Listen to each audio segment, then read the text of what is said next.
Then we're going to do a splint cast slash shoe. I'm going to open it up.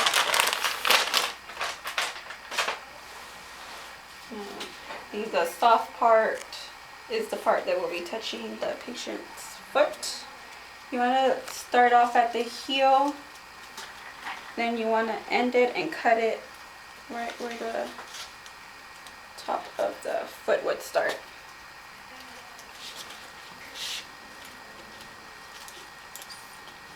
Fold it and then just cut.